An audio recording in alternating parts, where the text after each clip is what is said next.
Good morning. This is Kent Blaylock with SDG Bible Study. That's the SOLI DEO GLORIA Bible Study coming to you on this Monday morning, May the 26th, 2025. Happy Memorial Day, and I hope you'll enjoy this day that we remember those that uh,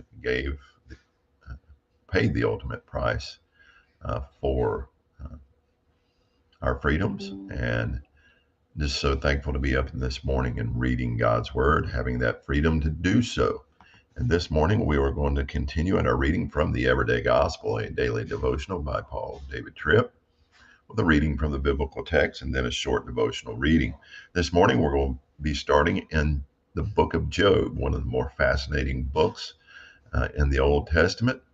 And we're going to be starting in Job this morning, 3 chapters in Job, Job 1, 2, and 3. So join me as we read God's Word together. Job chapter 1. Now there was a man in the land of Uz whose name was Job, and that man was blameless, upright, fearing God, and turning away from evil. 7 sons and 3 daughters were born to him. His possessions also were 7,000 sheep, 3,000 camels, 500 pairs of oxen, 500 female donkeys, and very many servants. And that man was the greatest of all the sons of the east. His sons used to go and hold a feast in the house of each one on his day, and they would send and invite their 3 sisters to eat and drink with them. Now it happened when the days of feasting had completed their cycle that Job would send and set them apart as holy, and he would rise up early in the morning and offer burnt offerings according to the number of them all. For Job said, "Perhaps my sons have sinned and cursed God in their hearts." Thus Job did continually. Now, it was the day that the sons of God came to stand before Yahweh, and Satan also came among them. And Yahweh said to Satan, "From where do you come?" Then Satan answered Yahweh and said, "From roaming about on the earth and walking around on it." Then Yahweh said to Satan, Have you set your heart upon my servant Job? For there is no one like him on the earth, a blameless and upright man, fearing God and turning away from evil." And Satan answered Yahweh and said, "Does Job fear God without cause? Have you not made a hedge about him and his house and all that he has on every side? You have blessed the work of his hands, and his possessions have increased in the land. But send forth your hand now and touch all that he has. He will surely curse you to your face." Then Yahweh said to Satan, "Behold, all that he has is in your hand, only do not send forth your hand toward him." So Satan went out from the presence of Yahweh.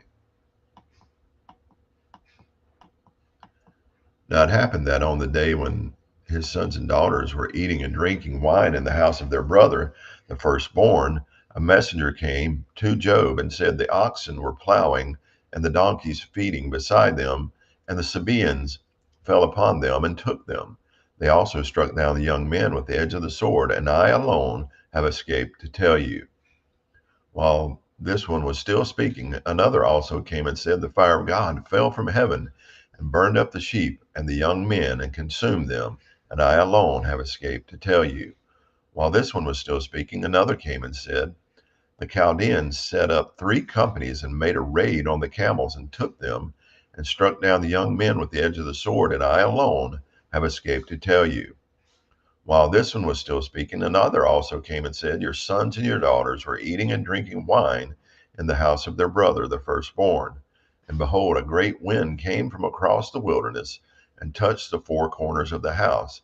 And it fell on the young people, and they died, and I alone have escaped to tell you." Then Job arose and tore his robe and shaved his head, and he fell to the ground and worshipped. And he said, "Naked I came from my mother's womb, and naked I shall return there. Yahweh gave, and Yahweh has taken away. Blessed be the name of Yahweh." Through all this, Job did not sin, nor did he give offense to God. Now to chapter 2.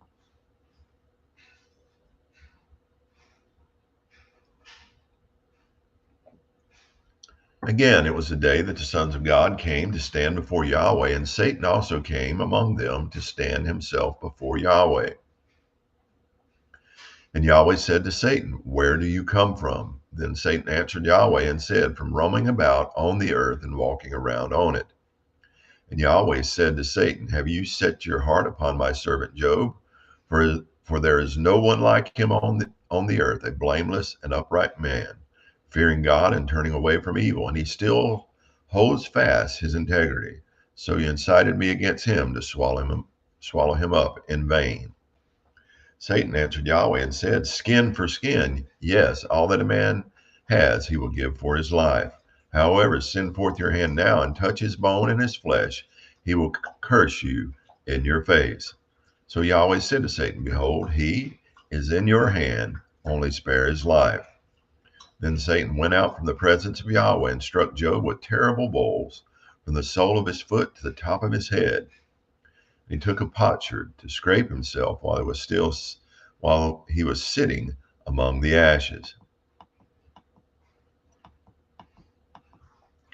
Then his wife said to him, "Do you still hold fast your integrity? Curse God and die." But he said to her, "You speak as one of the wickedly foolish women speaks. Shall we indeed accept good from God and not accept calamity?" In all this, Job did not sin with his lips. Then Job's three friends heard of all this calamity that had come upon him. So they came each one from his own place: Eliphaz the Temanite, Bildad the Shuhite, and Zophar the Naamathite.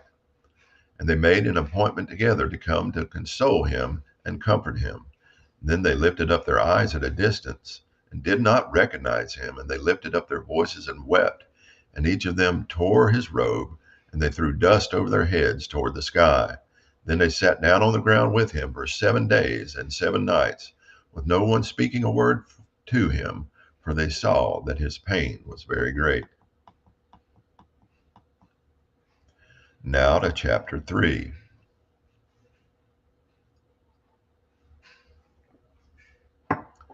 Afterward, Job opened his mouth and cursed the day of his birth. And Job answered and said, "Let the day perish on which I was to be born, and the night which said, a man is conceived.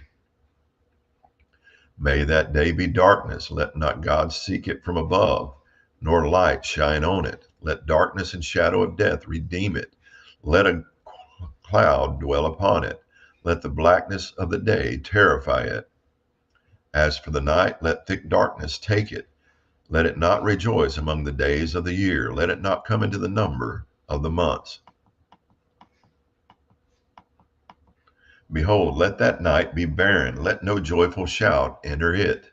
Let those curse it who curse the day, who are ready to rouse Leviathan. Let the stars of its twilight be darkened.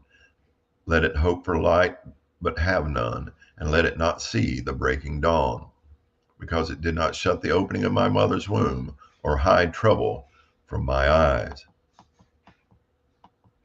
Why did I not die from the womb, come forth from the womb and breathe my last?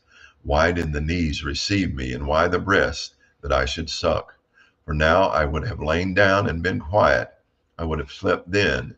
It would have been rest to me, with kings and with counselors of the earth, who rebuilt waste places for themselves, or with princes who had gold, who were filling their houses with silver. Or why was I not like a miscarriage hidden away, as infants that never saw light? Then there the wicked cease from raging, and there the weary of strength are at rest. The prisoners are at ease together. They do not hear the voice of the taskmaster. The small and the great are there, and the slave is free from the master. Why is light given to him who is troubled, and life to the bitter of soul, who long for death, but there is none, and dig for it more than for hidden treasures, who are glad with joy and rejoice when they find the grave? Why is light given to a man whose way is hidden, and whom God has hedged in? For my groaning comes at the sight of my food, and my roaring pours out like water. For the dread that I dread comes upon me, and what I am afraid of befalls me. I am not complacent, nor am I quiet. Am I, am I, and I am not a, excuse me, and I am not at rest, and raging comes. And that's going to conclude our reading from the biblical text this morning. Now our reading from the devotional.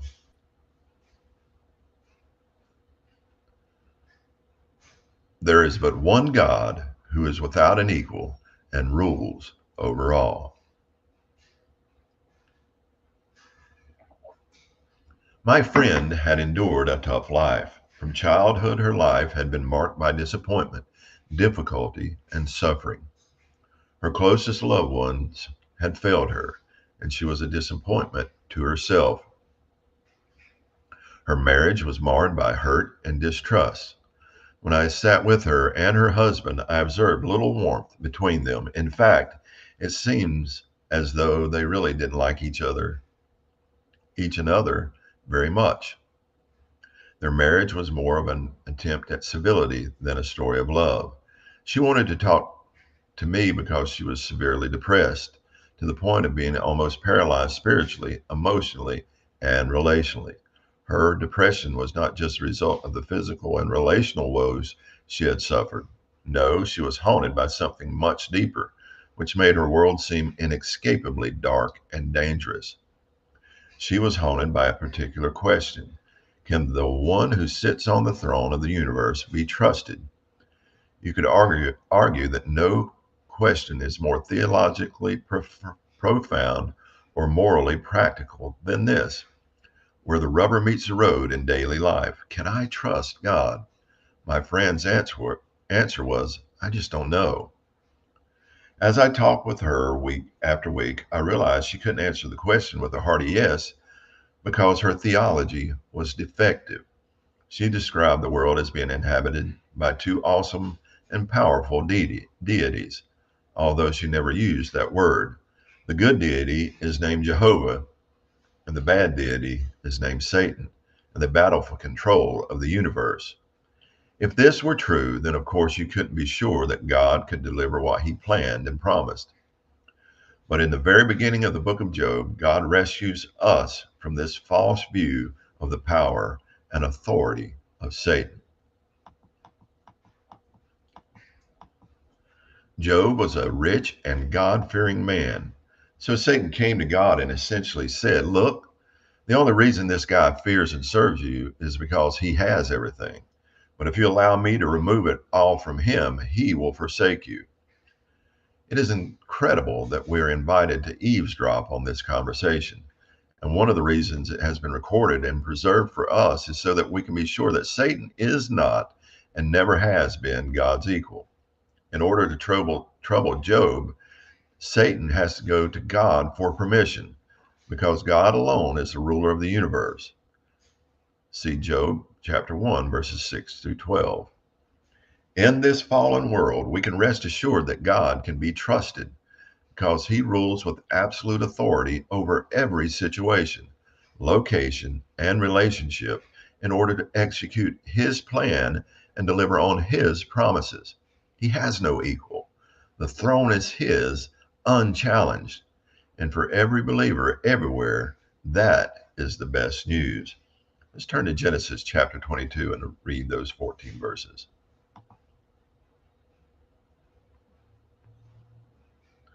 Then it happened after these things that God tested Abraham and said to him, Abraham, and he said, Here I am.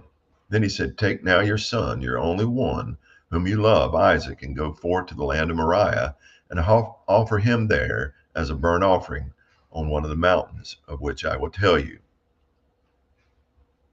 So Abraham rose early in the morning and saddled his donkey and took two of his young men with him, and Isaac his son, and he split wood for the burnt offering and arose and went to the place of which God had told him. On the third day, Abraham lifted up his eyes and saw the place from a distance. And Abraham said to his young men, Stay here with the donkey while I and the boy go over there, and we will worship, and we will return to you. Then Abraham took the wood of the burnt offering and put it on Isaac his son, and he took in his hand the fire and the knife. So the two of them walked on together. Then Isaac spoke to Abraham, his father, and said, My father. And he said, Here I am, my son. And he said, Behold, the fire and the wood, but where is the lamb for the burnt offering? And Abraham said, God will provide for himself the lamb for the burnt offering, my son. So the two of them walked on together. Then they came to the place of which God had told him, and Abraham built the altar there and arranged the wood and bound his son Isaac and put him on the altar on top of the wood. And Abraham stretched out his hand and took the knife to slay his son. But the angel of Yahweh called to him from heaven and said, Abraham, Abraham. And he said, Here I am. And he said, Do not stretch out your hand against the boy, and do nothing to him, for now I know that you fear God, since you have not withheld your son, your only one, from me. Then Abraham lifted up his eyes and saw, and behold, there was a ram after it had been caught in the thicket by its horns. And Abraham went and took the ram and offered it up for the burnt offering in the place of his son. And Abraham called the name of that place, Yahweh will provide. As it is said this day, in the mount of Yahweh it will be provided. And that's going to conclude our reading from the devotional this morning, as we've read from the first 3 chapters of Job, and that reading from Genesis. Thankful this morning for the truth in the book of Job that Paul David Tripp hit on this morning, that God is the ultimate authority. He's in charge. He is not challenged. He is on the throne, ruling, reigning, and setting his plans and his course into action. And that is true in our lives. And he orchestrates everything to his divine liking and his will. And we can rest in that and be confident in it. And I hope you are this morning. I hope you've enjoyed today's reading. Enjoy this Memorial Day, and remember those, again, who've paid that ultimate price. But most of all, remember your God who is in heaven, doing as he pleases. Have a blessed day. Soli Deo Gloria.